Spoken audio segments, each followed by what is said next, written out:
Herzlich willkommen zu einem neuen Video von eBakery, die Agentur für Online-Händler. Wir hatten euch bereits in der letzten Folge über die neue native Kaufland-Schnittstelle berichtet.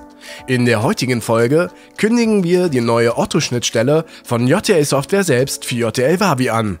Alles, was ihr darüber wissen müsst, in diesem Video. Schaut also am besten bis zum Schluss. Falls der Schuh bei euch jedoch an anderer Stelle drückt, solltet ihr euch mal in der JTL Software User Community Gruppe auf Facebook umschauen. Hier könnt ihr direkt eure Fragen an über 4000 JTL-Experten, Händler, Servicepartner und ähnliche richten. Der Link zur Gruppe befindet sich in der Videobeschreibung. Doch nun zurück zur Ausgangsbasis. Wodurch kann Otto plötzlich nativ angebunden werden? Möglich macht das die JTL SCX-Schnittstelle, die ihr auch schon aus der letzten Folge kennt. SCX steht dabei für Sales Channel Extension. Ziel ist es, diese Schnittstelle zukünftig generisch zu halten, also so zu entwickeln, dass es letztendlich egal ist, ob Marktplatz X oder Marktplatz Y angebunden wird, dass die Vorgänge quasi immer dieselben sind. Um das näher zu verstehen, muss man sich anschauen, wie das Ganze funktioniert.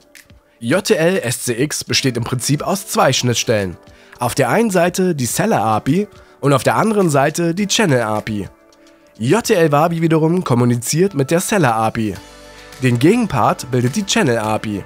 Diese kommuniziert mit dem Marktplatz selbst und bündelt die gesamte Transformations- und Geschäftslogik, die nötig ist, um beispielsweise ein Angebot auf einem Marktplatz zu listen. Das System, das beide APIs verbindet, ist eine Art Proxy, also Kommunikationsschnittstelle zwischen beiden APIs. Soweit so gut. Doch in welcher Phase befindet sich die Otto-Schnittstelle und wie bleibe ich immer auf dem neuesten Stand? Wie wir hier erkennen können, befindet sich diese Schnittstelle in der Closed-Beta-Phase. Das heißt, es ist noch Teil des JTL-Pilotprogramms und kann dementsprechend unter Mitwirken und Pilotprogramm im Kundencenter eingesehen werden. Als Voraussetzung gilt wiederum eine Verbindung zwischen Wabi und Kundencenter und die Verwendung einer 1.635er Wabi oder neuer. Wenn ihr nicht wisst, wie ihr beides miteinander verbindet, schaut noch einmal ins vorherige Video rein, das wir euch oben rechts verlinkt haben. Des Weiteren sehen wir, dass Otto Market nicht die einzige Schnittstelle ist, die in den Startlöchern steht. So ist noch einiges für die Zukunft geplant. Doch warum sollte man überhaupt auf Otto verkaufen? Zum einen sind die 10 Millionen Kunden und 10 Bestellungen pro Sekunde schon eine beachtliche Hausnummer. Nach eigenen Angaben wurden im Geschäftsjahr 2021 4,5 Milliarden Euro Umsatz gemacht. Was bedeuten würde, dass Otto nach Amazon der umsatzstärkste Marktplatz in Deutschland wäre. Was für Otto definitiv zutrifft, ist die Einhaltung von Qualitätsstandard, weshalb auch nicht jeder Händler zugelassen wird. Das kann natürlich Fluch und Segen zugleich sein. Wenn du wissen willst, wie man sich bei Otto registrieren kann, dann schau in unser spezifisches Video dafür rein.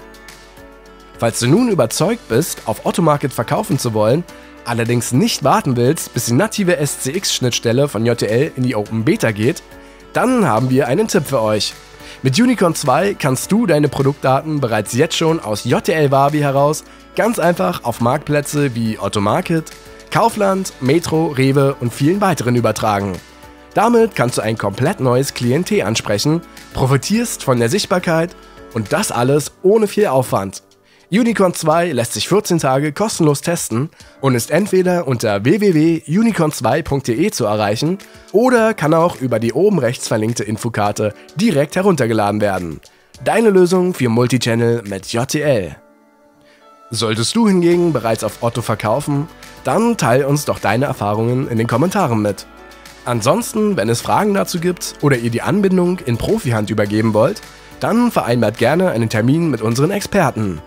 Wir helfen euch gerne dabei.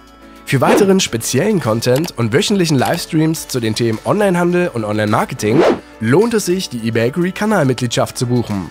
Dazu einfach unter dem Video auf Mitglied werden klicken, dieses noch einmal bestätigen und eure gewünschte Zahlungsmethode auswählen. Und das Ganze nur für 99 Cent. Ansonsten hören wir uns in der nächsten Folge in alter Frische wieder. Bis dahin viel Erfolg mit dem Verkauf auf Otto & Co. Wünscht euch euer eBakery Team.